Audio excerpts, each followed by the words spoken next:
Thank you for coming out on this rainy January evening to this wonderful poetry event organized by former Poet Laureate Mark Bohrer.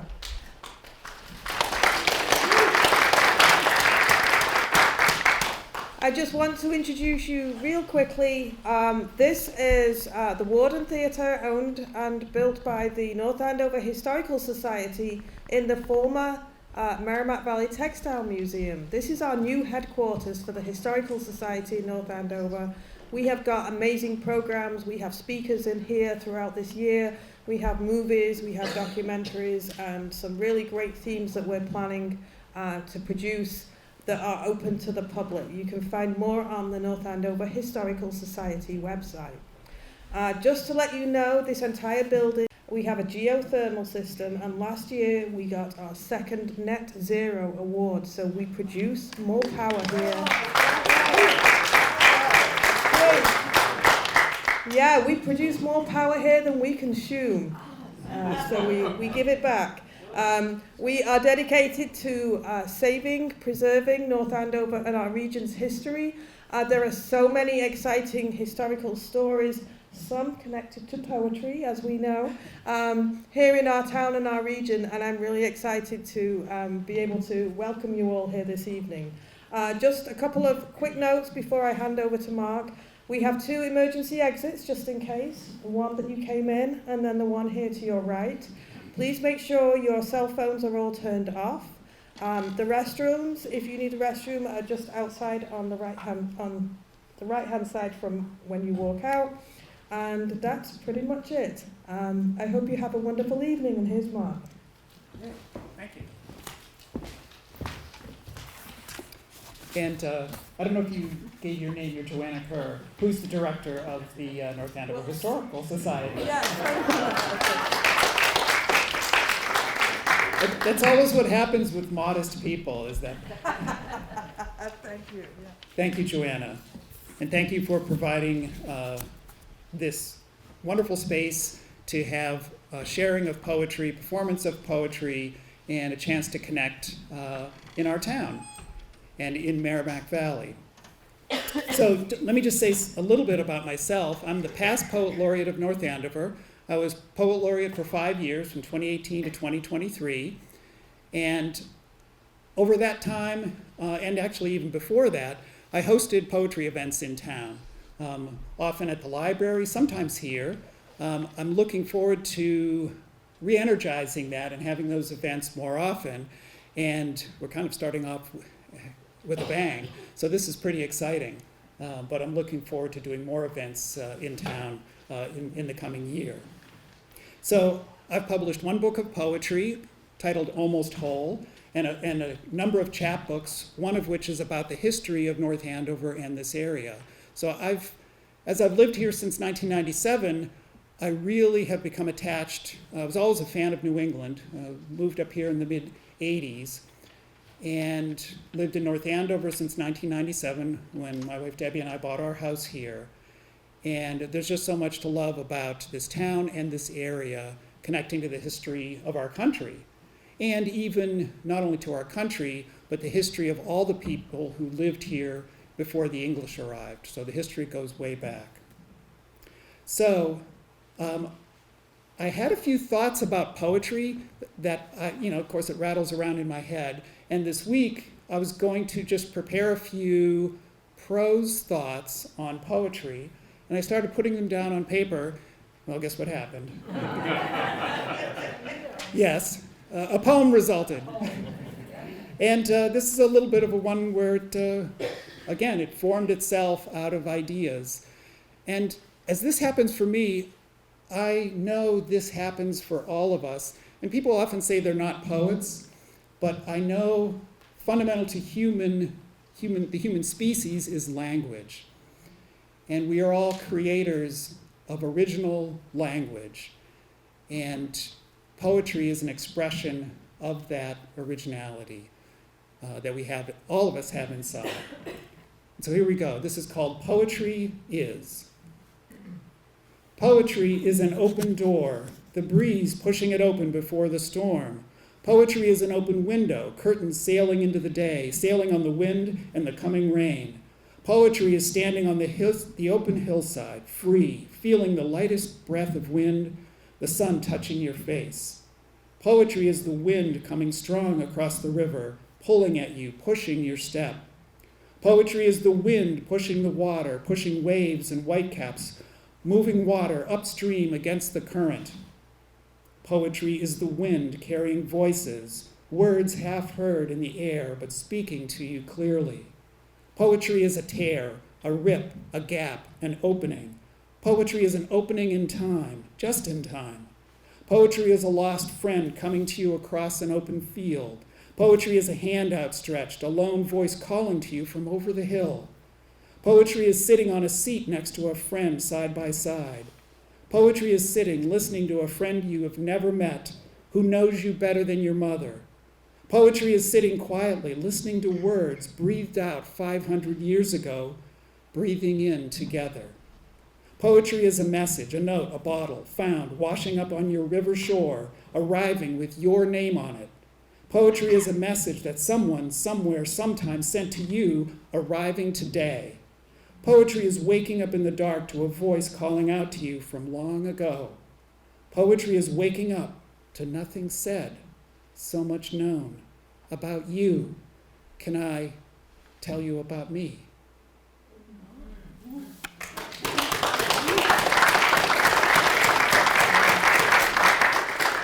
And I wrote that like about midnight on Thursday, and I never write poetry in the evening. I'm always a morning poet, you know, like the fresh mind kind of thing. But anyway, thank you. Couple of short announcements. As you can see on your program, on the back of the program is an announcement about the Anne Bradstreet Poetry Contest. This is our 5th year. It's been organized by the Poet Laureate and the Poet Laureate Committee. It was actually initiated by past Poet Laureate Jason O'Toole. It was his idea that we should do a poetry contest, and we've done it 4 years. This is the 5th, and we have a theme this year, growing our community, planting seeds of poetry, and part of that theme is expanding it to include all of Andover, so North Andover and Andover. We are reuniting, and we're going to call it North Andover.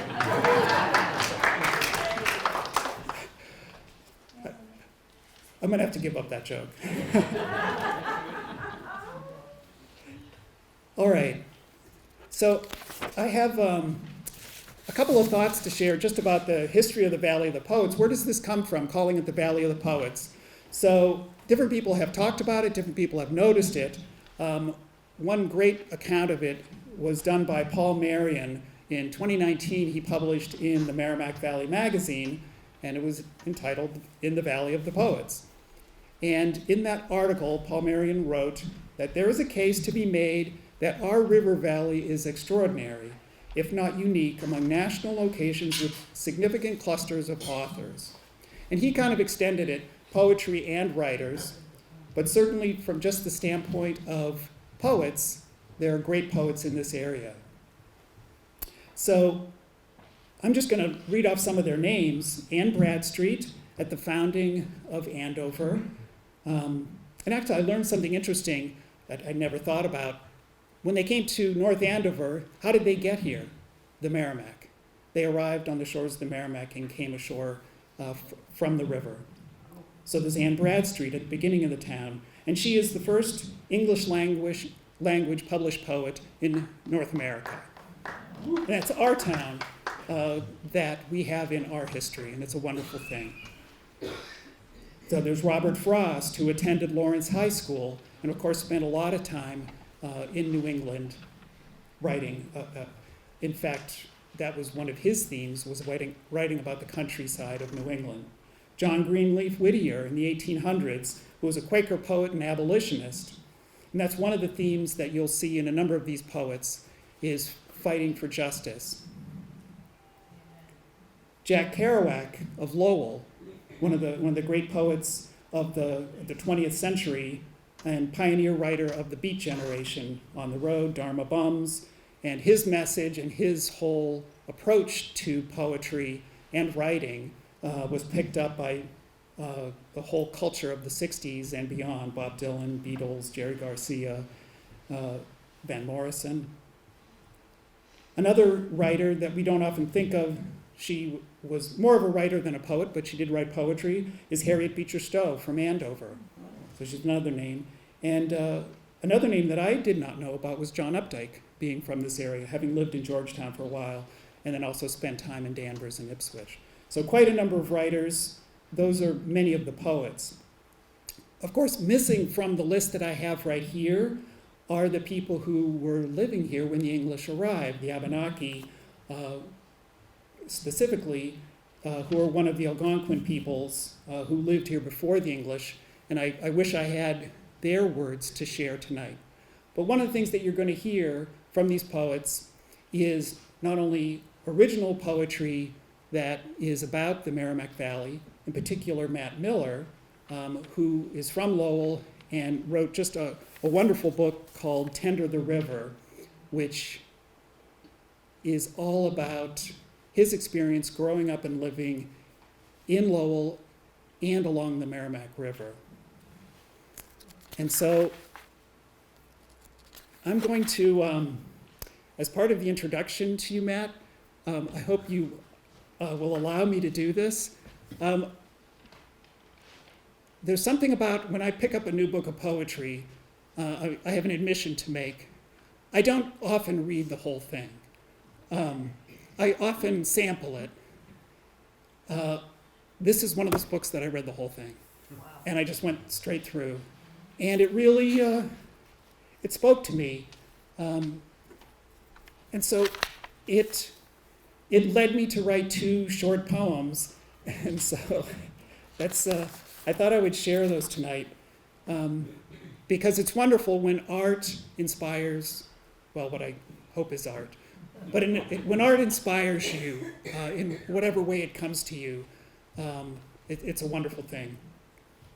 So I think these 2 poems say something about what I got out of your poetry. And it speaks to the power of poetry, I think.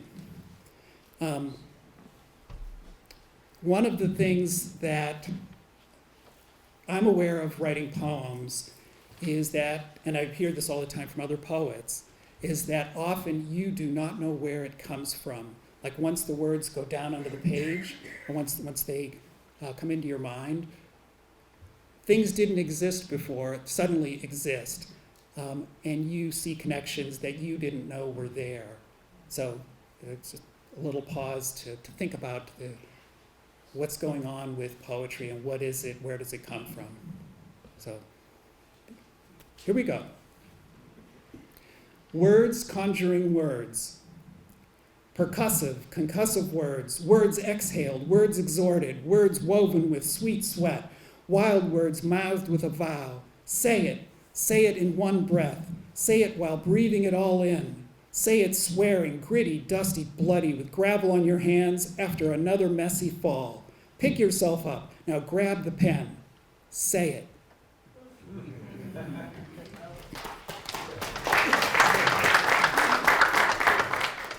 And whether they're good or not, Matt has no responsibility. And so here's another one that flips it, I think, the other way. Words cut both ways. An old wound of mine, carefully forgotten, you found the scar, left by words of another. An old wound of mine, where I avoid the touch, no wish to recall. Today your words remember that pain where the skin was cut, that memory and the scar where I pull away. Your words now touching gently on the wound, an old pain felt, this time touching, gently touching your gift of words.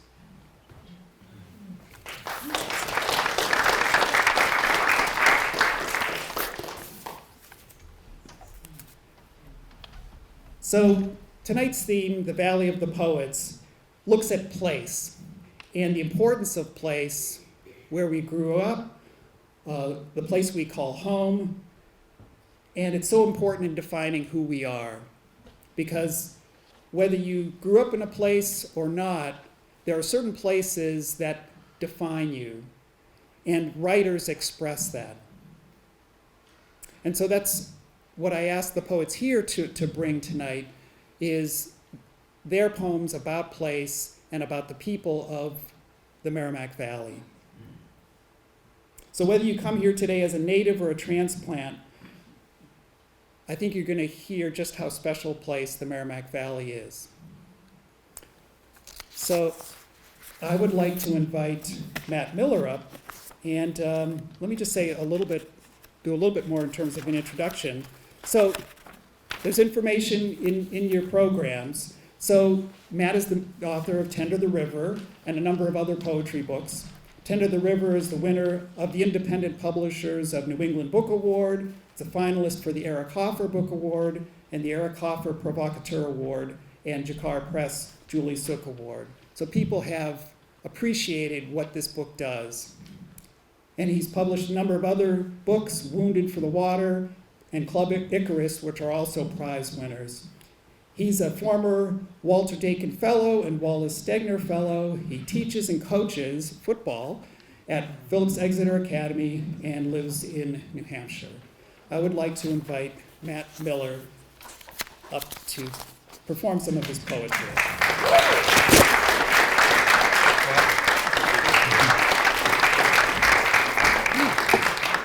Right, get the handheld here. Thank you, Mark. Thank you all for coming out Saturday night. Really appreciate it, and especially the NFL playoffs are going on. You could be inside. If anybody has a Chiefs score, let me know. This is great to read with Dan and Joe and my Kate Hansen Foster, who is not only my friend but my poetry sister. And you mentioned Paul Marion. Paul, very helpful to us early in our careers. Published our first books, and helped us out a lot. So I'm gonna read a few poems from Tender the River. I'm gonna take out two things I need to take out now. I'm gonna take out a clock, so I don't go over my time here. How's the sound in this? Okay? Yeah. You guys hear it all right? And now the new edition, reading glasses. It's happened.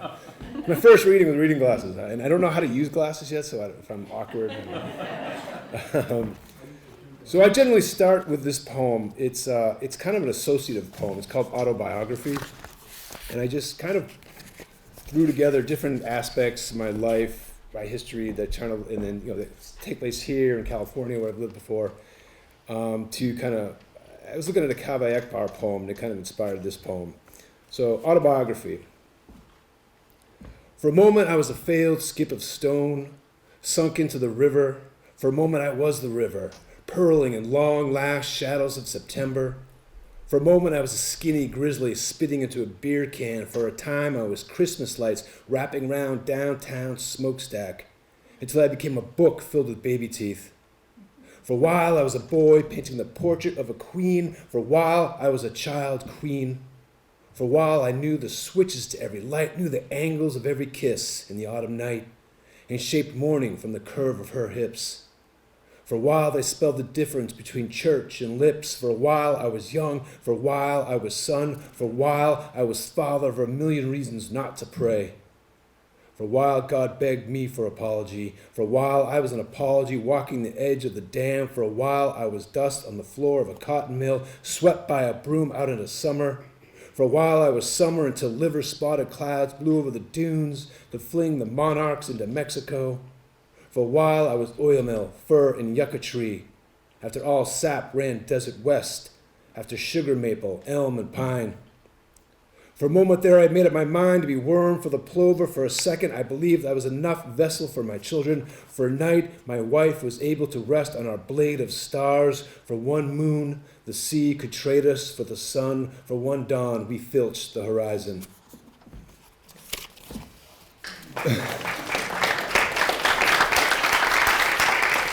It's kind of a strange poem. I just kind of like the sounds, and sometimes you just let it go. So here's another poem. It's sort of the beginning proper of the book. It's called Invocation at the Merrimack, and I guess I imagine it as the poet. He returns to his hometown, to the river of his youth, and tries to get the river to give him more of its magic, to give him inspiration. And later on in the book, the river will deny him several times, but this is the poet talking to the river, asking for its favor. And there's a couple of words in here, like Ikwe is a Abenaki Pennacook bride or queen, and a doffer is like slang for Irish worker in the mills. And I think that's all right. There's probably other words you need to know. So I'm from Lowell, Massachusetts. I grew up there. This is me going to the river. I can picture it downtown, like just, trying to find some inspiration. Invocation at the Merrimack. And now I take a tongue into your mud, into your syringe and soda bottle banks, to braid your braided silk, your Pennacook Ikwe, your sliding tar of snake, your mouth of stones, your clavicle of royal and moan, your lover ghost thrown from Pawtucket Falls, your whitewater of bread and roses, your creak of locks and lifts, your leap from burning windows, your fished out crib of salmon and shiv, of shell casings and shad, alewife and boosted tires, your cradle of flywheel, of factory, your millgill offering, your doffers, your biddies, your boom and your busted. Penitent pond, I stand in this, your sun-tussling dawn, to call a song. My river, roll your blue-black big hips under the oxidized iron of cantilever and cable. Deluge and slip bridge ribs and sing between the red brick and brackish heft of textile mills turned art galleries with crack alleys. Yeah, you, bender of flashboard pins, come, sing to me, sluice me, double back and seduce me to your flood, tenor me down to your Irish blood canals, your Greek restaurant ghettos, fluorescent Cambodian groceries, chunk-heeled Brazilian bakeries. Your cobblestones exposed to sell some roomy history. Bones old and broken of flesh and sack and ash, I call a song. You ferried me home. Now drink and spit me out where City Hall has crouched inside downtown's diverticula, down to the fountain at JFK Plaza, where my brother was suckered by a kid I wouldn't hit back, and there, just one of 10 police stations, Poland Library, and across Arcand Ave, Lowell High, its field house named after my grandfather. The columned Masonic temple, the bring your own wine via Thai, and bars and bars and bars. One for every St. Anne's, Immaculate, and St. Patrick's. In your hydraulic drop, prayers are tossed like toast of tilted pints. There, here, my palms unfold. Give willow to me against my flooded nights, against my broken rights. So you flow down, roll stones, old river, and moor me here for what I am not. Wake my song, and pluck me to your pulse. I'll stay down in your valley, drink your ink of water, and dream myself back into you. Make me small again. Roll me in your lap, your mud, your moonlit blood. Supplicated by the greasy vents of a train car diner, I beg your lip of water to whisper. Kind of a long one, sorry.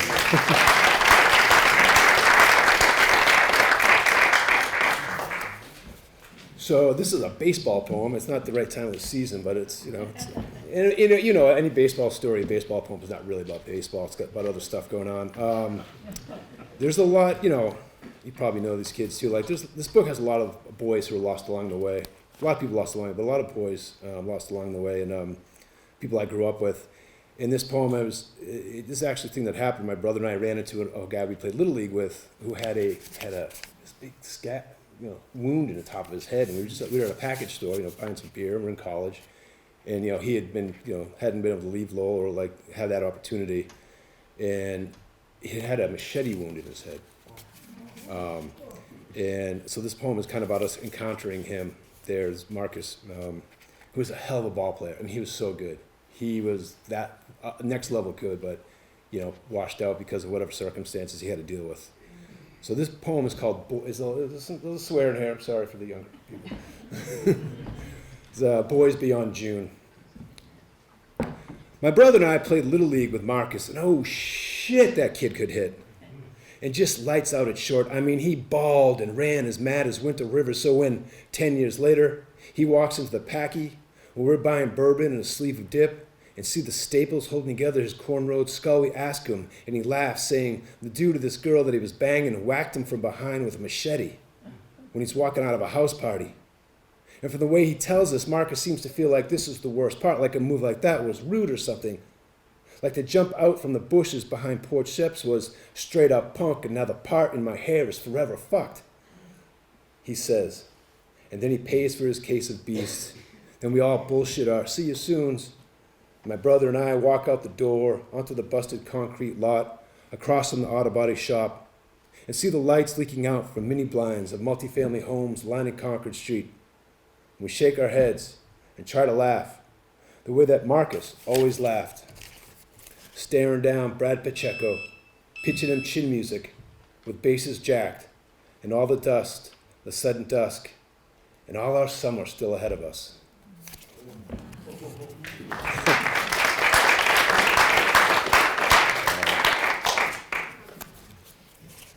This is another kind of lost boy poem.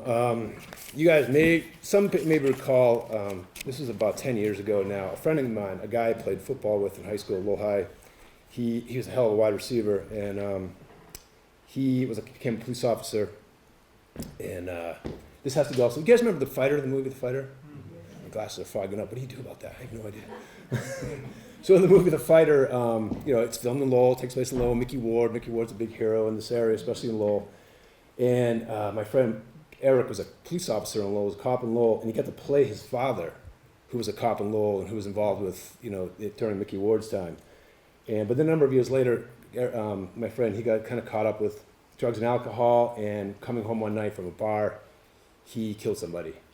And it was awful. And this poem is really about, and I don't name him, I name the man he killed because I think that was someone who should be, that name needs a reckoning, Bryant Paula. But the poem is kind of about, you should never be defined by your worst or best moment. You should have a chance to work in. It should never be the thing that defines your life. But this is a kind of a poem for him. And it's called, so it ties in football and the movie and all that stuff. So it's called Real Life for EW. In The Fighter, Wahlberg plays a welterweight from Lowell named Mickey Ward. And Mickey, one night, sticking up for his crackhead half-brother Dickie, played by Christian Bale, gets his right hand busted by the cops, just like in real life. In the film, one of the cops is played by the real-life son of one of the cops, and he was, for a time, a cop in Lowell. I played football with him in high school. I can still see him all alone in the end zone after our tunnel vision QB threw it to me again on a tight end drag for a short yard gain. It was great to see him play his dad, though I heard there were issues between them. And then to see him grin to the camera during those closing credit shots of the town and people. Hollywood had come to us to find a hero. And though I never met Mickey, I saw him once at the gym. A few years later, well after the cameras tided out of town, after Bale had made his Oscar speech, Dickie got popped again for stealing and dealing, and the cop I played ball with drove home one night so ripped, he never saw the SUV as he veered across Route 110 and was doing. A man named Bryant Paula died instantly. The cop, the boy I knew, was arrested. He wept in court, asked to be punished, and went to jail. And none of this has anything to do with the movies, except that maybe everything has to do with the movies. As we run alone into an October end zone, arms flailing, hoping someone will see that we are more than our falling action, more than this soft light flickering against the dark.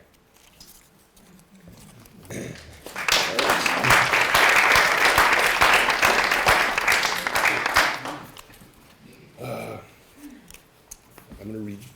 Okay, I'll read this one. This is, all right, my father-in-law, Joe Meehan, he's like Mr. Lowell. He was, Mr. Merrimack Valley, worked out every day at the Y and Lowell and stuff. And, remarkable guy, father, grandfather. He passed away a number of years ago. And the day we had just, we're bringing to the day of the funeral. It was a weird day in the newspaper, these weird articles. First of all, someone had learned how to detect, a woman physicist had figured out how to detect black holes. She figured out how to actually show them. And they named the black hole Paui, which is a Polynesian word for the adorned, fathomless, dark creation, which is the title of the poem. Also in the newspaper, there's an article about these micro bees that could get into your eyes and sting your eyeballs. And all this weird things were happening in the newspaper that day, and I just wanted to somehow connect them all, just to make sense of it. And the black holes are these dark things, and nothing escapes them, not even light. But they are also the engines of the universe. Their energy kind of turns the universe, you know. So, I don't know, I thought I'd put that together somehow. It's called The Adorned, Fathomless Dark Creation. That a woman calculated light could be drawn from collected radio frequencies so that this world could see the shadow, the sink, the portal out of our observable universe. That this was all over the headlines the day we would wake the man that had been husband, father, grandfather to 2 children. That tiny bees were found in some other woman's eye, feeding off her tears after she'd been plucking weeds from graves during King Ming. That before today, black holes existed only as gaps in data, as engines that turned existence around their absence. That before today, his absence was never a presence. And none of us knew about the sweat bees that nest near graves, inside fallen trees, subsisting on pollen and nectar, but also on our salt. So as our children kneel beside his casket, maybe it's not the lost, not the gut-empty sick that only death can gift, not the singularity that swallows all, everything, even light. Maybe there's no weeping. Maybe it's only some bees blurring their sight.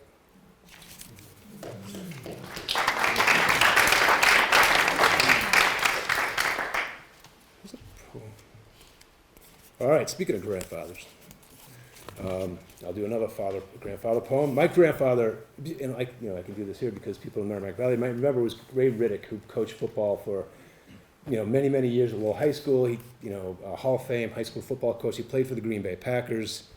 He was on the naming committee of the 49ers. A real football guy, and I didn't really know him that well. He passed away. I was like 3 or 4.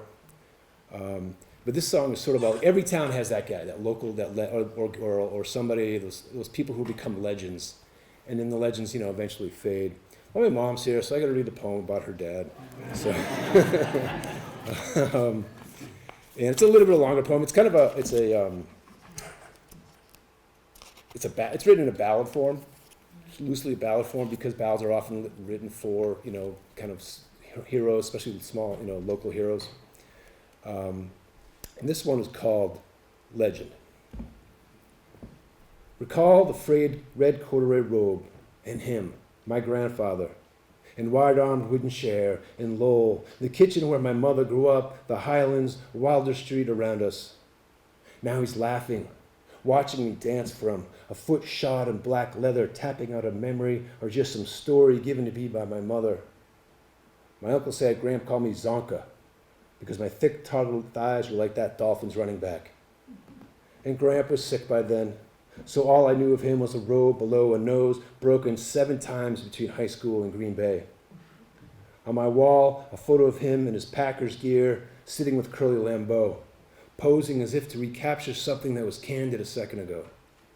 Before the war, 2 daughters, before he quit the NFL to coach, to become coach, before state champs, coaching his son, before Sundays working at the florist, before telling my father no, before the cancer and the July day at a rented house in Seabrook when he said, "Take care of my wife," to my dad, just days before he died. And this was a life spun out from frames of photos and fuzzy anecdotes, like him playing semi-pro games under a pseudonym to send money home during the Depression, or on a full ride at Fordham, or sitting on the can in Lambeau's locker room, he heard his coach come in and say, "We need to sign this Riddick kid," and held out till they paid him. Wait till you hear how much. $500 more a year. Or that meet in high school when he figured the angle of descent from the hole in the wall, how far he'd thrown the shot. And all this gets spun through jennies of local history, myths carried out by sons, carried into legends looming around us, measuring us against our most impossible ghosts. I can't even recall his voice.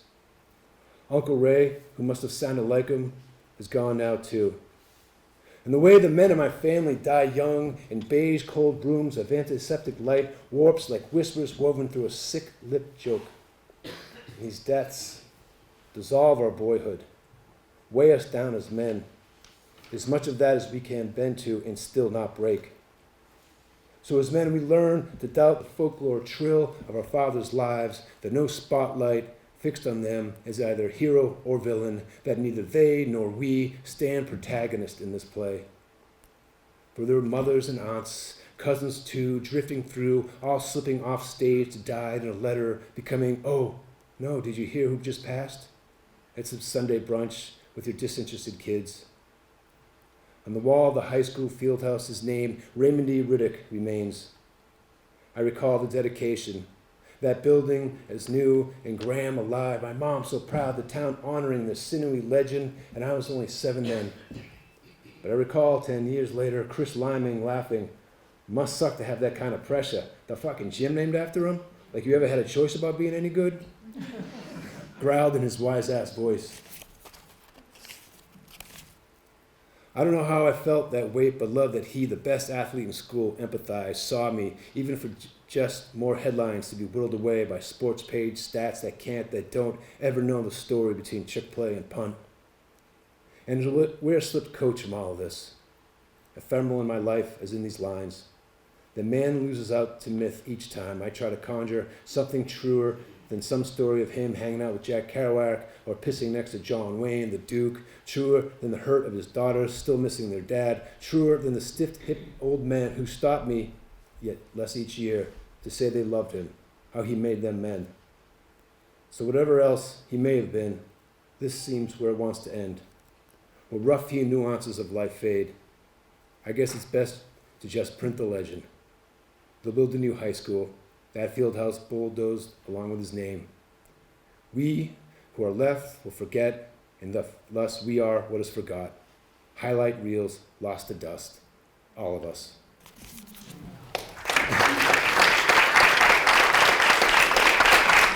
I will say that they did knock down the field house, but they put a new one up and they put his name up on again. So, it's good. So it's there for a little longer. But Lowell High did a whole new gym, and although I heard that it's fallen apart. Someone said that.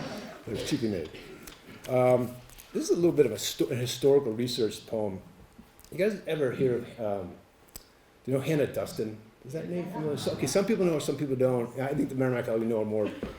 So Hannah Duston was, I'll just give a little description. She was kidnapped from her home in Haverhill, brought up to New Hampshire, was kidnapped by indigenous people, brought up to her home in Haverhill. One of her children were killed along the way, like smashed against a tree, so the story goes. And then while she was captured in the middle of the night, she got up and she murdered her captors and fled and made it home. And you can understand that, that's a story of someone trying to, and she, to get back to her children, to save her children, to save herself. It makes sense. Of course, a mother would do that. But the part of it, and it complicates, is that she took the scalps with her, and she brought them to Boston to collect the price on them. So it gets complicated. Now, if you see her statue, it's one in Haverhill and one up in Bosco in New Hampshire. But the statue has her holding the scalps and a hatchet. But it's the first statue made of a hero and of a woman in the country, or heroized. Let me read the little epigraph here from the Smithsonian. Though she's all but forgotten today, Hannah Duston was probably the first American woman to be memorialized in a public monument. The mystery of why Americans came to see patriotic heroism in Duston's extreme, even gruesome violence, and why she became popular more than 100 years after her death, helps to explain how the United States sees itself in a world conflicts today. The idea of a feminized, always innocent America has become the principle by which the United States has structured many interactions with enemy others. So this poem is it's sort of in her voice, but I'm speaking through the voice of her statue. So imagine that if you can. And she's suddenly conscious. But when I awoke in stone, my child was nowhere near. And Merrimack had dragged me back to this atoll, this Boscawen. My right hand holds the hatchet I used, and my left the bouquet of flesh I had taken from their heathen heads. It is said my captors taught me how. Is it easier for you that they murdered her, my Martha, broke her baby skull against an apple tree, plucked my nipple from her root? The truth? I recall bare feet on ice, but not the apple tree. I was distraught, though, at least enough for slaughter. And does the ledger still stand in my favor? How do the scalps tally? How many were too many? How many until God becomes our enemy? I was mother, marbled down with milk in my breast. That child was in me, my blood still staunched by a napkin the night my captors slept too deep. I offer no apology, no justification for their 6 children. I was mother. I am mother. But no matriarch to your concord of murder. If you need to believe, if you need my maternity, my femininity, my goddess of liberty in your myth of destiny, mouth of country, will you forever let her head explode? Feel virtue in the long hair slipping wet through my fingers? Will you question why I collected on the bounty?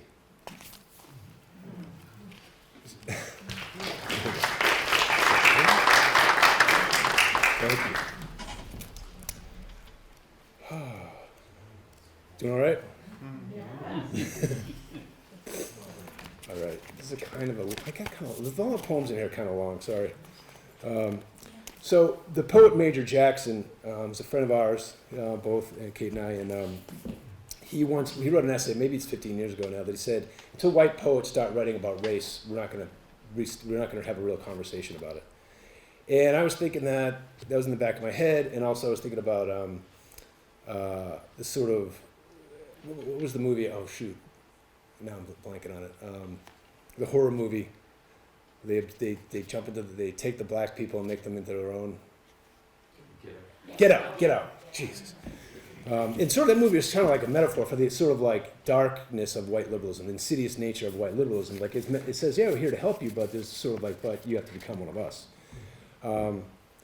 And so this poem is speaking to that, like, we think we're doing the right thing. We think we're on the right side, but sometimes maybe we are blind to our own blind spots. And I put it in first person to kind of address, okay, it's not a factual thing that happened, but it's also like, I'm gonna lean into my own.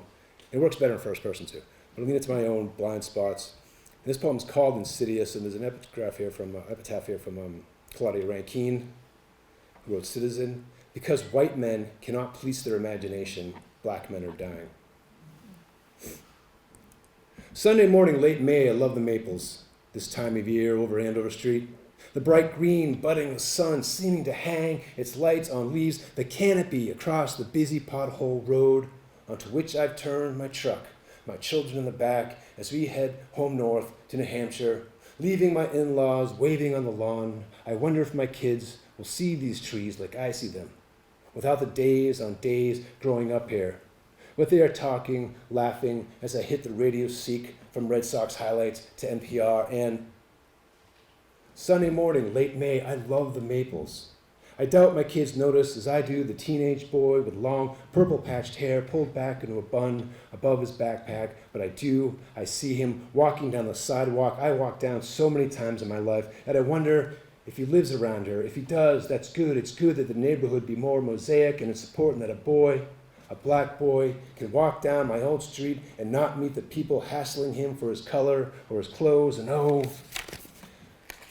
Sunday morning, late May, I love the maples. How I know that there are those watching him from behind their shutters and blinds, staring out through double-pane windows, seeing this boy and seeing only his blackness, wondering whether he belongs here, and certainly some think he doesn't, and someone may even call the cops, their fear oxidized into anger, and so this kid, maybe just headed down to the White Hen to hit the deli and grab a Coke, could get hassled.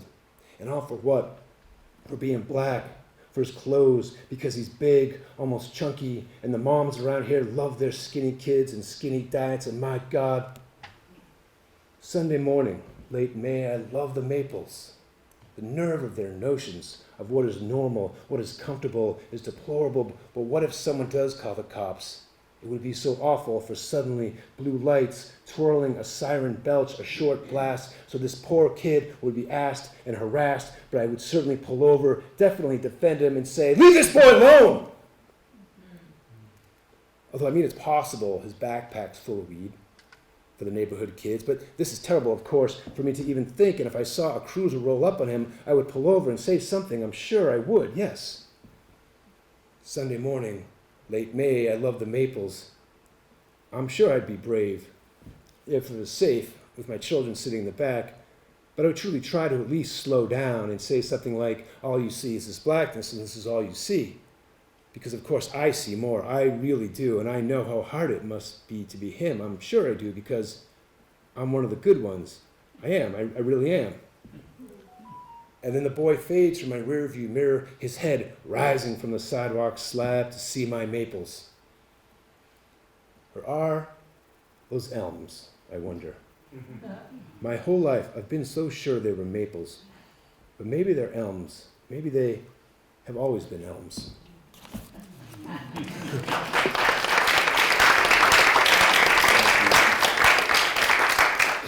have to read a long one here. I'm trying to find this one about, I have a couple in here about, I lost my way. Let's go. My daughter here? Yeah, I want to read that. No, I want to read that poem about you. This is a it's a sweet poem, though. It's really nice. It's don't embarrass me. Or my poem about my son. This one's a little poem called "A Brief History of American Labor." And there's a little passage here from Lucy Larcom, also a poet of. I'm going to read a poem by hers to finish up. A poet of Lowell who's a mill girl and became, quite a well-known poet in her time. This is her quote: "We do not call ourselves ladies. We do not forget that we are working girls, wearing coarse aprons suitable to our work, and that there was some danger of our becoming drudges." Lucy Larcom, New England Girlhood. So this is sort of in the voice of the mill girl. Or actually, it's about a mill girl, it's not in the voice, I'm sorry. So how they do is first they give her more to do by rolling out 2 more machines, but slowing down each loom to 100 beats a minute to mitigate the impact of working 2 looms at once. And this is what they called back then the stretch out. And then once they stretch her out, once she's good at working 4 looms at once, then comes, of course, the speed up to over 120 beats a minute. And look how good she's gotten, making almost $2 more a month, up from $14.50. Hell, that's a 16% raise for increasing output 70%. And now the boss can cut back labor and still linger along the river summer evenings with his wife and watch blue herons dollar sign their necks and fall into flight above the humming bricks. So yeah.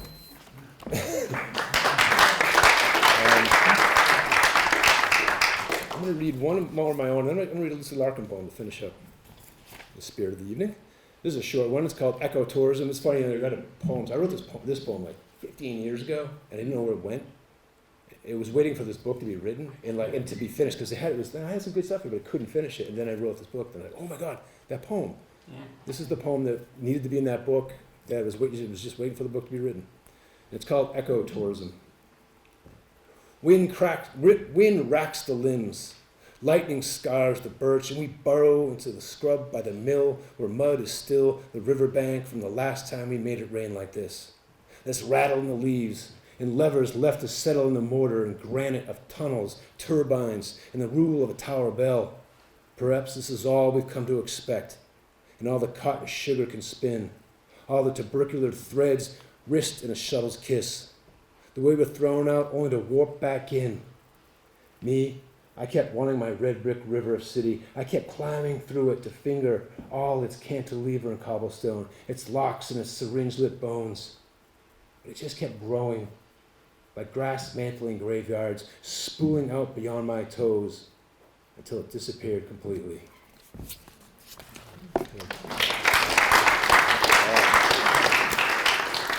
The read, if I can find it. I still have it here. Yep. So again, I'm going to read this. Lucy Larcom finished this reading for me. It's a little bit of a longer poem, not too bad. It's called Weaving. Now, Lucy Larcom's writing probably around in working the mills in the mid 19th century.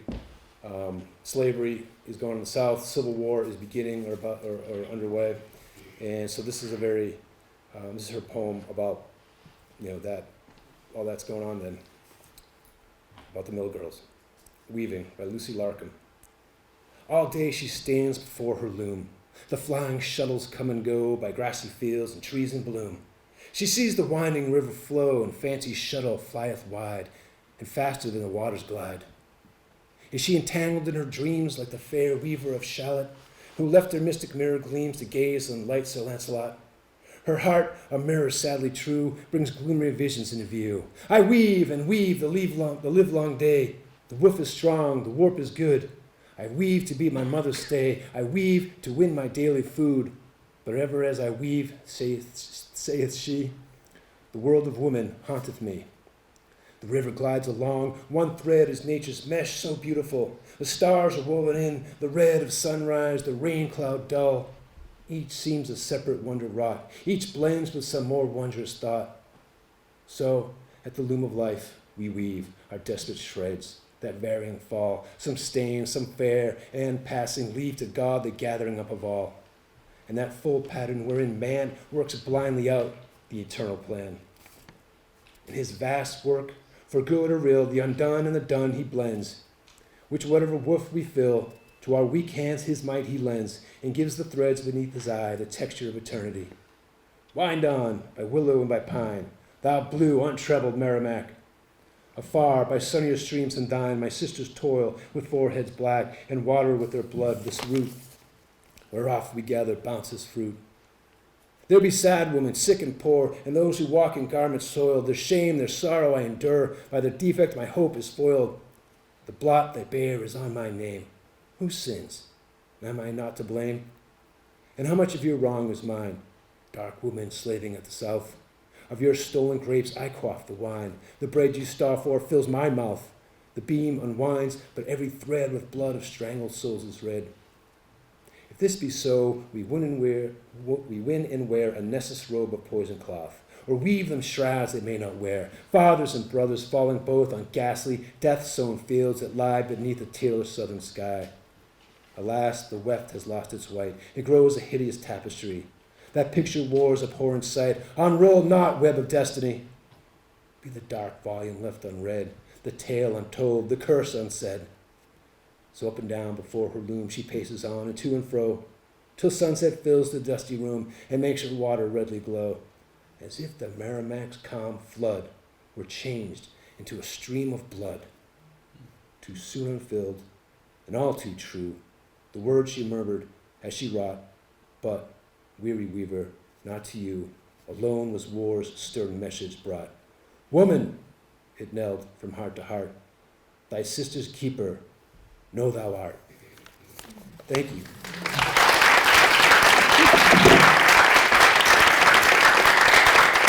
Thanks so much.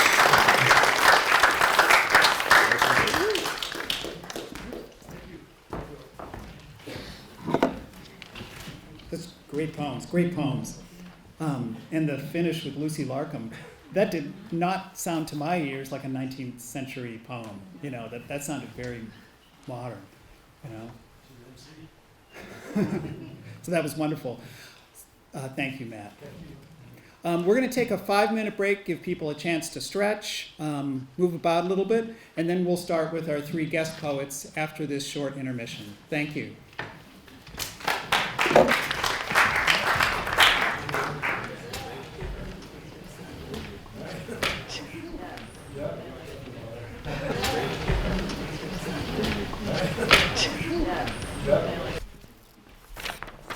All right, we are ready for our special guest poets. And to let you know, the request that I had for each of them is to bring a poem of theirs and for them to also bring a poem by another poet from the Merrimack Valley or with a connection to Merrimack Valley. And so that's what they've done. So you're going to be hearing kind of 2 sides of the coin, so to speak, their originality and poems that spoke to them, that speak to them. So the first of our special guest poets is Kate Hanson Foster, and she grew up in Andover and lives in Groton, so not so far away. She has published a collection of poems called Crow Funeral. It was published in 2022 by Eastover Press. She's also the author of Midrift, a finalist for the Massachusetts Center for the Book Award, and her writing has appeared in many areas: Birmingham Poetry Review, Comstock Review, Harper Pallet, Poet Lore, and others. She's a recipient of the NEA Parent Fellowship through the Vermont Studio Center, and I would like to invite Kate Hanson Foster up to the front.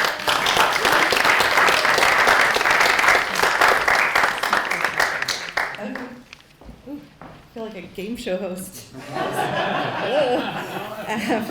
Thank you so much, Mark. Thank you for inviting me to this wonderful event. It's always a blast to read with my friend Matt.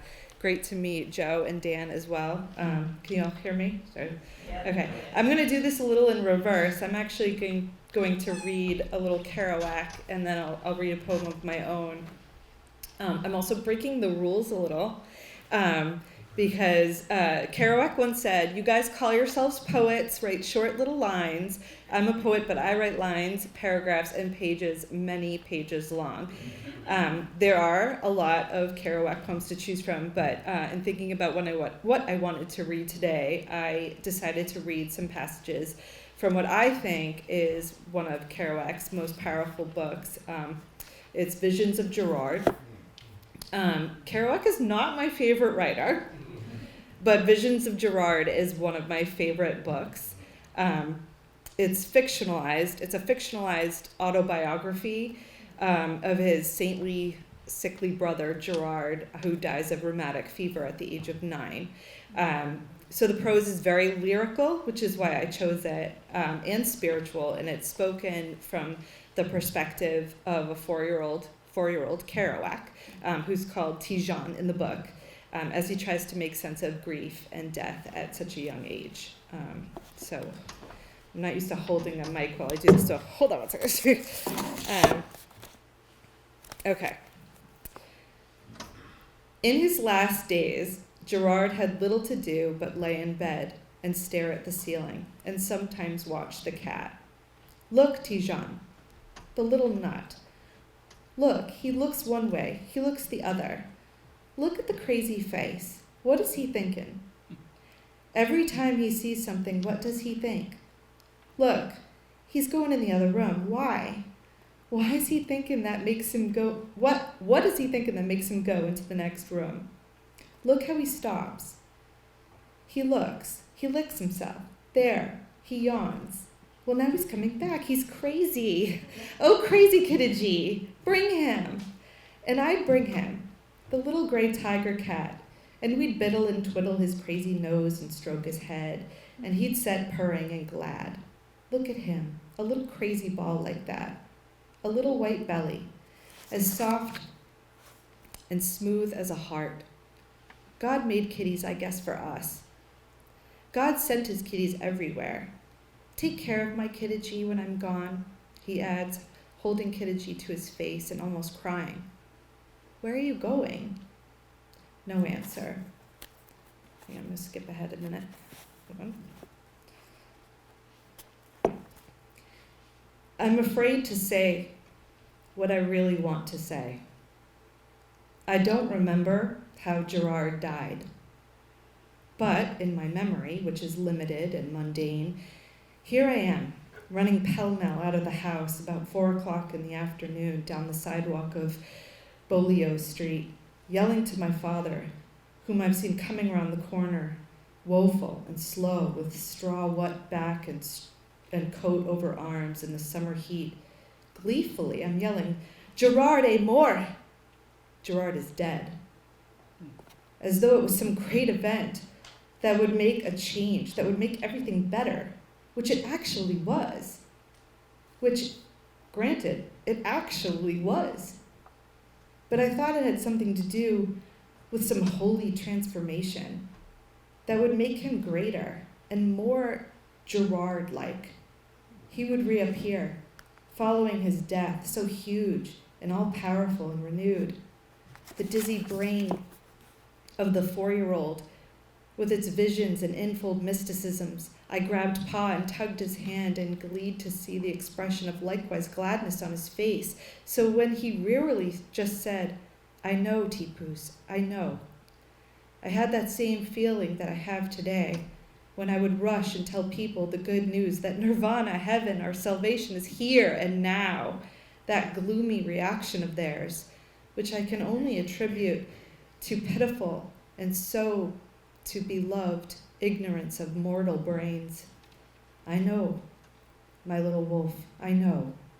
And sadly, he drags himself into the house as I dance after.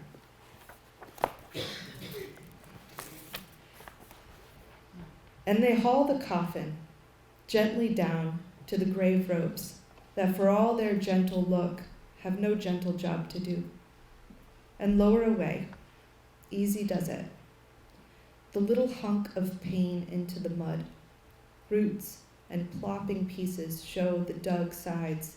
Men stand around, my father in the midst of them, bareheaded with that gooply helplessness beneath immense and endless skies that say, yeah, down upon the entire scene. My father's curly hair is moist and uncombed, and his lids of eyes are down where where they'll always be. A cold place to kneel, this earth, and he'll kneel again. It's a cold place for knees. Ma and Teenin, sitting with me in a black car, burst out sobbing. As the coffin downward disappears, I turn to them and say, well, why are you crying? Tijan, you don't understand. You're too young to understand. They wail. See my rosy face, my questioning eyes. I look again. The men have stepped a pace aback, expectant.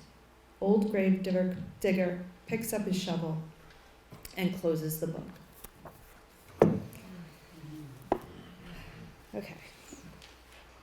So, sad book. Highly recommend reading it, though. It's just absolutely gorgeous from front to back. I hadn't read it in a while, and in preparation, I wanted to find the right passage to read tonight, and so yesterday I started it, and then next thing I know, I had finished it.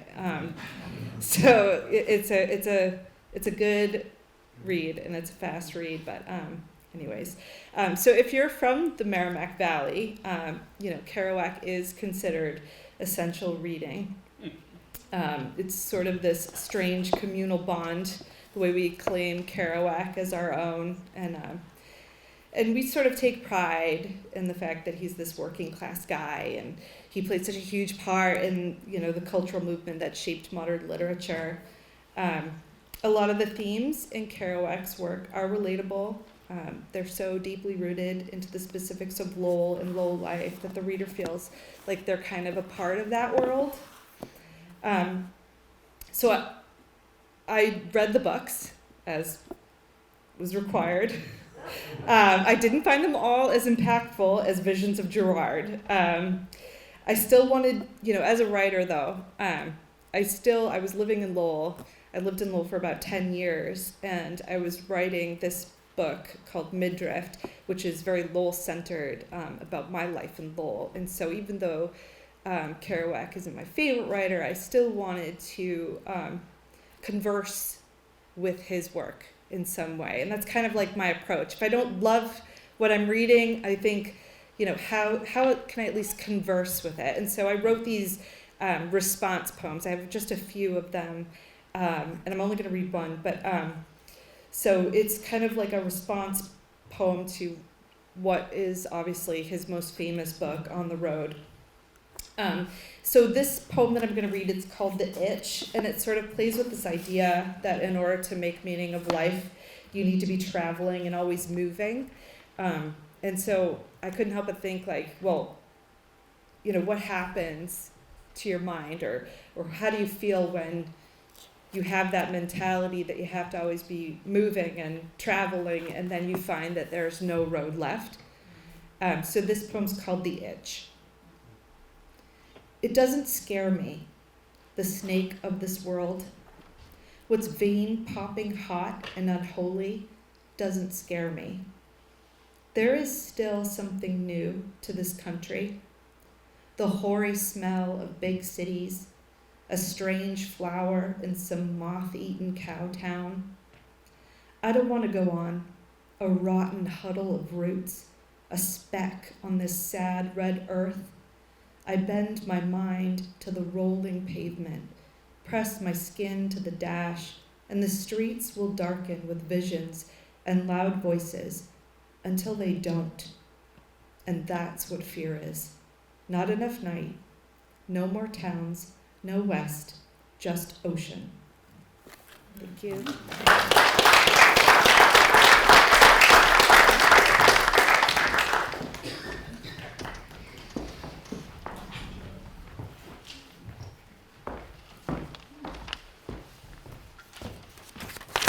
when I was getting ready for this, I was reading a little bit about Jack Kerouac, and I read that he never got a driver's license.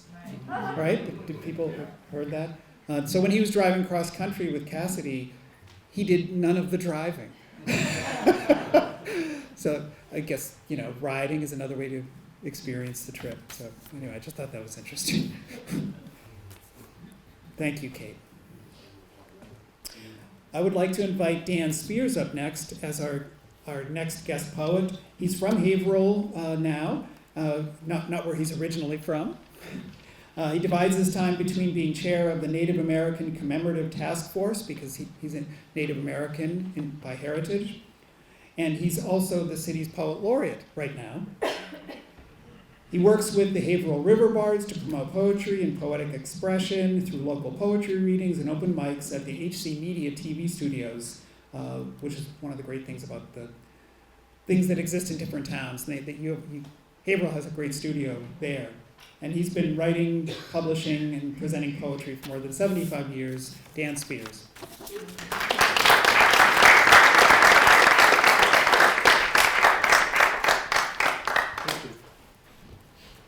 Thank you, Mom. Thank you, everyone, for being here. I do have some good news, which I'm going to start with. The hatchet that is in Hannah Dustin's hands, we have gotten permission and authority from the City Council in Haverhill to have the statue removed. I'm sorry, the hatchet removed, not the statue. I wanted the statue removed. But no, we're going to remove the hatchet. And in addition to that, we are also adding a plaque to the bottom of the hatchet to replace the bottom of the statue, to replace the message there that refers to the term savages, because the Abenaki themselves are going to write a new passage to go on the statue, which they will do as soon as we get the hatchet out of our hands. And then really this is the most exciting thing.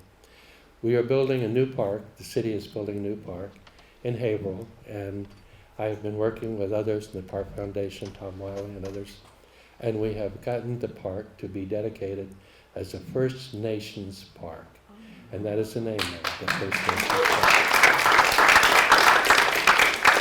It is on the banks of the Merrimack River, where the indigenous people have been coming for 14,000 years to fish for the sturgeon, the herring, the alewife, all of which come up the river every spring to spawn. And the reason they come to Haverhill to spawn is really very simple. When it's high tide at the Atlantic Ocean at the head of the Merrimack River, the head of the high tide only goes up to Haverhill. Haverhill and North Andover is where the Merrimack River begins its transition from freshwater to seawater. So the fish come upstream here to spawn. And the only place in the whole world where the short-nosed sturgeon come to spawn is right there. That's the only place in the whole world. And we've had that, and now is a National Wildlife Heritage Area, and they are protected species, and no one can kill, interdict fish or otherwise damage the fish during the months of April, May, and June. Tonight I'm going to read a poem by John Greenleaf Whittier. This is really interesting because this poem was first published in The Little Pilgrim in January of 1855. And tonight marks that 170th anniversary of its publication. And this is a poem about a barefoot boy who is both innocent and connected to nature. Blessings on thee, little man, barefoot boy with cheeks of tan, with thy turned-up pantaloons and thy merry whistle tunes, with thy red lip redder still, kissed by strawberries on the hill. With the sunshine on thy face, through thy torn brim's Johnny grace, from my heart I give thee joy. I was once a barefoot boy.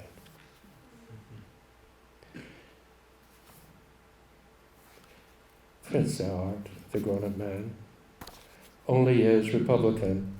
Let the $1 million ride, barefoot tugging at his side. Thus has more than he can bide in the search of ear and eye.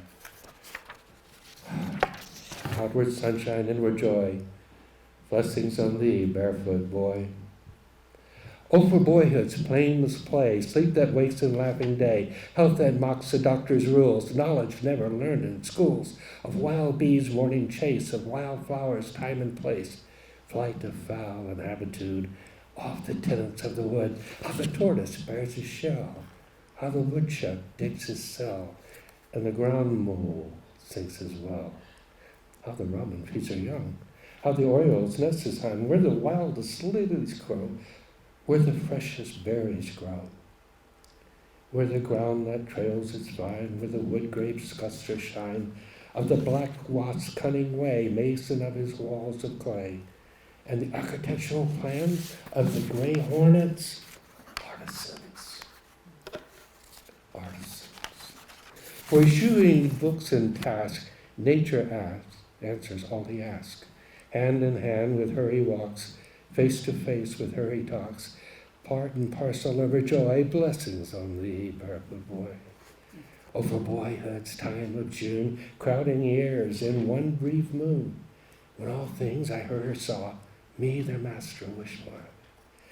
I was rich in flowers and trees, hummingbirds and honeybees. For my sport the squirrel played, plied the snooted mole his spade. For my taste the blackberry cone purpled over hedges and stone. Laughed the brook for my delight through the day and through the night, whispering at the garden wall. Talked with me from fall to fall. Mine the sand-rimmed pickerel pond, mine the walnut slopes beyond. Mine on bended orchard trees, apples of Hesperides. Still, as my horizon grew, larger grew my riches too. All the world I saw or knew seemed a complex Chinese toy, fashioned for a barefoot boy. Oh, for the festival dainty spread, like my bowl of milk and bread, pewter spoon and bowl of wood on the doorstone gray and rude.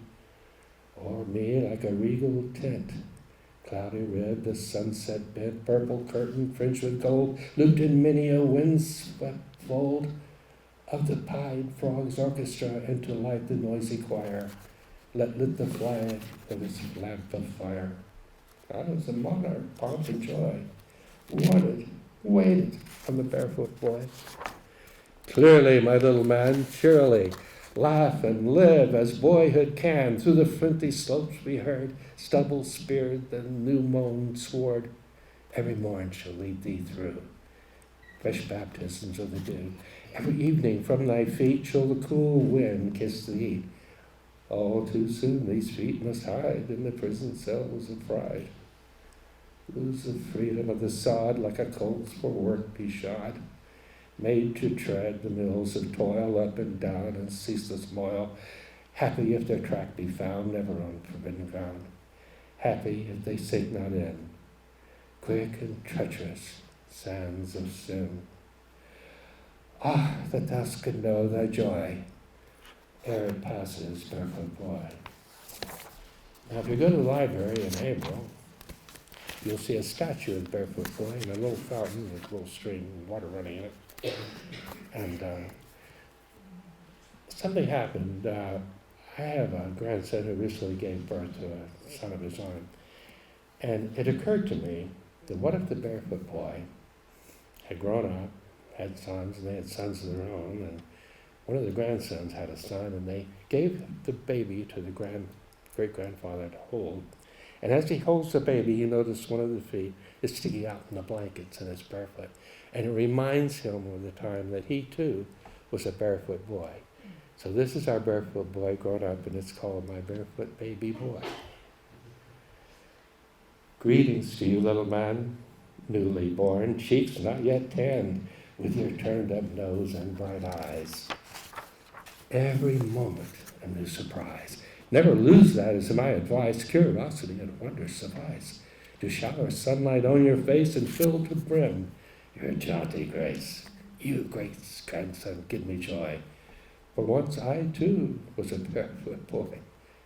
No prince am I, the grown-up man, wizened and wrinkled and elder span. Yes, today I ride as others do for ease and speed and something new. Now 8 decades come and gone since barefoot I roamed along, seeing worlds others cannot see, the fields, the stream, the old oak tree. Outward sunshine, inward joy, it's still true, barefoot baby boy.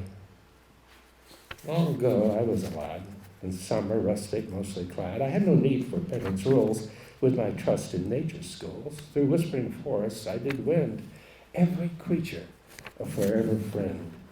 Beneath the canopy, sun that dappled, sunlight patterns on leaves and twigs crackled. Watching bees in search of nectar, how diligent each collector.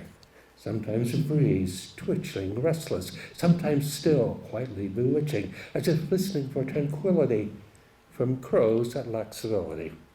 And the irritability of mockingbirds with chatter that resounds like words, while meadows and fields spread wildflowers and verdant beds, green and golden grass arise, applauding the dance of butterflies. And far away the horizon beckons, majestic peaks brushing heavens, creeks begetting streams gurgling, eddies teasing, tadpoles burbling, while trout chase dragonflies, devouring the nymphs as they rise, and stealing the lunch of a frog. I tasted once the taste of fog, as it embraced ancient tree moss, quietly swirling spruce with gloss, and cloaking the firs in ambience. But it was a boyhood by chance. Though I strove to be forever young, it was over almost before begun. Long gone the days that time did seize, when my boy's heart was ease. The cuts and scrapes and bruises blue, the sassafras bark I loved to chew, the berries I picked between the thorns, the sweetness in those honeysuckle horns. The crisp juice of apples fresh picked, heart marshmallows all gooey on a stick, summer cooling with autumn's ardor, pale yellow leaves fleeing a safe harbor, like lemmings swirling, tumbling, and gaggles of wild turkeys grumbling, the sunlit days, the starry nights, the simple joy and simple sights, the smell of wood smoke at dawn, biscuits and gravy stifling a yawn, pumpkins and haystacks at Halloween, the corn maze and sis's help scream. Many years now past, my life has spun so many battles, some lost, some won. My sons now have sons of their own, seeds and cycles fully grown. Still somehow, that boy in me remains, dirt-streaked feet with grassy stains. Seasons turning, the years flown past, never knowing which is the last. For you, my dear baby boy, this lore. Savor each moment nature has in store. The world will grow and foster change, both past and future, always strange. For boys, both then and now, who dream where hope takes flight and faces green, so much to live, so much to see. My gift to you is memories. And day by day, as you grow tall, no barefoot days still live in all. And yes, you too can know the joy ere it passes, barefoot baby boy.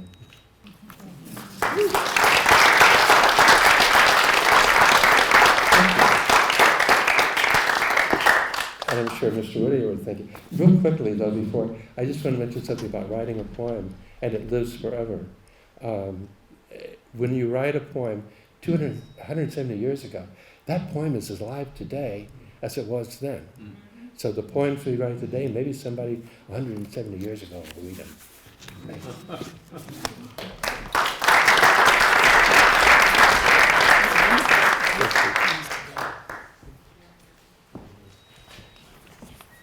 I hope kids today have a chance to spend time barefoot outdoors.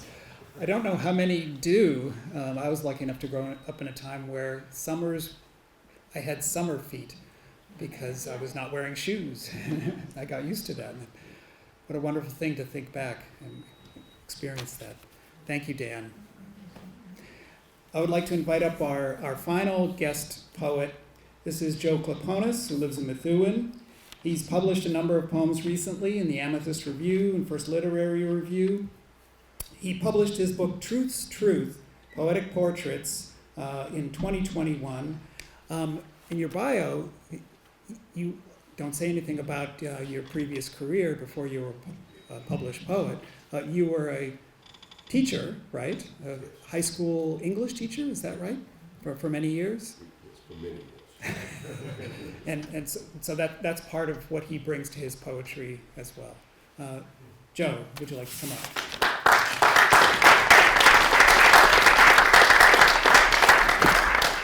Thank you, Mark. Yes, I taught for 42 years, high school. I did a brief stint in a middle school. It's like prison. And I went back to high school, which was very nice. Okay, can you hear me? Yeah, all right. All right, we're going to figure out how to use this thing. All right, I'd like to share with you a handful of poems. I'll read one by Robert Frost, and then one of my own, a short one, and one by John Updike, and one of my own. Frost, as you know, graduated from Lowell, from Lawrence High School, and for a time he lived in Methuen. He also taught school in Methuen, taught sixth graders, and they chased him out. And then he moved north to New Hampshire and Vermont. The poem I'm going to read to you comes from Frost's fourth book, New Hampshire, published in 1923, and that has many of the poems that you probably are familiar with, such as Nothing Gold Can Stay, Stopping by Woods on a Snowy Evening, Fire and Ice, and this poem, Dust of Snow. The way a crow shook down on me the dust of snow from a hemlock tree has given my heart a change of mood and saved some part of a day I rued. Now, I chose that poem because it has a crow in it, and crows are prominent along the Merrimack River. Some of you might know there's a large roost of crows in Lawrence. You can see it from North Andover. You can see it from over by General Street in Lawrence, over by Lawrence Hospital. And so I wrote a haiku based on seeing the crows. Late afternoon, a smudge on the horizon, crows staging.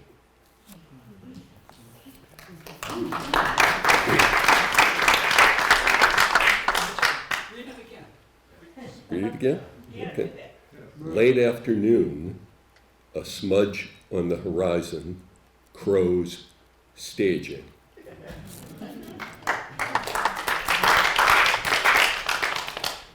Now I'd like to read a poem by John Updike. Updike really isn't thought of as a poet of the Merrimack Valley, but he did live here down the street in Georgetown on Main Street. And I know that because I had a very enterprising student way back in the late 1970s who was doing a report on Updike, and he kept saying to me, Mr. K, I have a source. I have a source. I know a guy. And what he did was he knew a guy who knew his uncle, who knew his cousin, who drove an oil truck up to Georgetown and delivered oil at John Updike's house. And so what he did is he hitched a ride up there with the oil delivery driver, and he pestered Mr. Updike, who was kind enough to sign his book where we had read the story A and P, and he signed Best John Updike. And when I asked the young man, I said, what did you learn about writing from John Updike? He said, what I learned is writers ask a lot of questions. He didn't want to answer anything, he kept asking me things. And he said the other thing that Updike told him was, if you want to be good at something, you have to do it every day. He said, I write 3 hours a day, whether I want to or not. And this young man said, well, that's an awful lot of writing. And then he said, He also told me that he reads 4 or 5 hours a day. He said, how can anybody do that? But that's what writers do. In 1977, while Updike was living in Georgetown, he published a collection of poems called Tossing and Turning. In this collection, there's a poem titled Late January. And I thought I'd share that. It doesn't have a heck of a lot to do with Merrimack Valley, but, it's late January. We're getting there. The elm's silhouettes again relent, leafless but furred, with the promise of leaves, dull red in a sky of dull yellow, with the threat of snow. That blur, verging on growth, time's sharp edge, is slitting another envelope. Slitting another envelope. There we go. So I'd like to close with a poem of my own. It's called Still Life at Hampton Beach, because Hampton, I know the Black Rocks of Salisbury, that's more Merrimack Valley, but, people from the Merrimack Valley do go to Hampton Beach, and what I did find out about Hampton Beach was that the casino at Hampton Beach was developed by the same guy who developed Canopy Lake. And what he did, this was in the late 1890s, early 1900s, and he convinced. There was a trolley that ran, think about this. It ran from Lowell, you could pick up a trolley, ride it all the way to Salisbury. And, it would stop in Lawrence, it would stop in Haverhill, stop in Amesbury, stop in Merrimack, and eventually you get to Salisbury. Well, he opened up the casino in Hampton, and what he wanted, he convinced the trolley line to open up to Hampton. So that people could get off at Salisbury, as if they hadn't ridden enough on a trolley, and then take a trolley up to Hampton to the casino in Hampton. So, winter still life, Hampton, New Hampshire. Ocean Boulevard is deserted. The sidewalks are gray and cold. The Playland Arcade is shuttered. No thumping ski balls or jangling pinballs echo through this windswept afternoon. The only sound's the faint crash of breakers. No scent of corn dogs, fried dough, or smoothies rises through a coconut-oiled crowd of tanned bodies, shirtless or bikinied, noshing and gawking and flirting and hoping for fulfillment on a heated night. There is only cold descending on cold, and waves pummeling a sandy berm, and snowflakes falling one on one.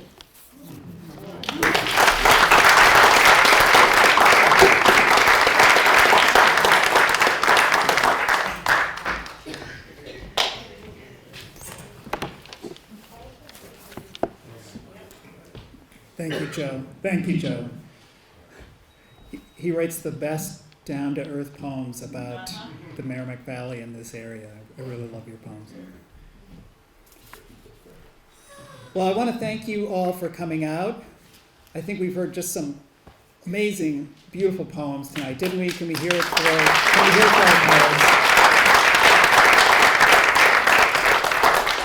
And that's hearing 4 poets.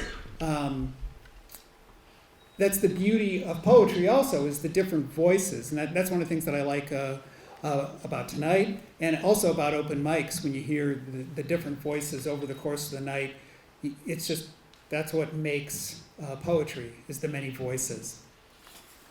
And so I want to close with a poem by Anne Bradstreet. This is from her set of verses called Contemplations. They cover a couple different topics. And one of them talks about sitting by a river. So it was the right one. And it's one of my favorite ones of hers from Contemplations. Under the cooling shadow of a stately elm, close sat I by a goodly river's side, where gliding streams the rocks did overwhelm, a lonely place with pleasures dignified. I once that loved the shady woods so well, now thought the rivers did the trees excel, and if the sun would ever shine, there would I ever dwell.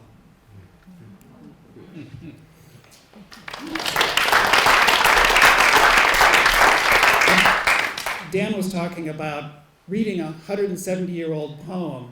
So here are those words, 170 years old, straight from the poet's pen out into the air tonight. I mean, that's one of the amazing things about poetry. Applies to other writings, but poetry is a spoken, a performed art form. I think it really only exists when it's performed. I mean, you can read it and appreciate it. And so there's this lovely idea that I have in my head that, especially with poetry, when you read it and perform it, you are connected to the poet at the moment that they put it down on paper. And there's this connection through time where time disappears. And so it's a wonderful thing to think about because poetry does that. Well, thank you for coming tonight to the Valley of the Poets. We appreciate North Andover Historical Society providing us with this space, and thank you for those who contributed. If you'd like to contribute and make a donation to the Historical Society on your way out, greatly appreciated. Thank you all for coming out. Thanks to Matt Miller. Thanks to Kate Hansen-Foster. Thanks to Dan Spears and Joe Klaponis. Have a good night.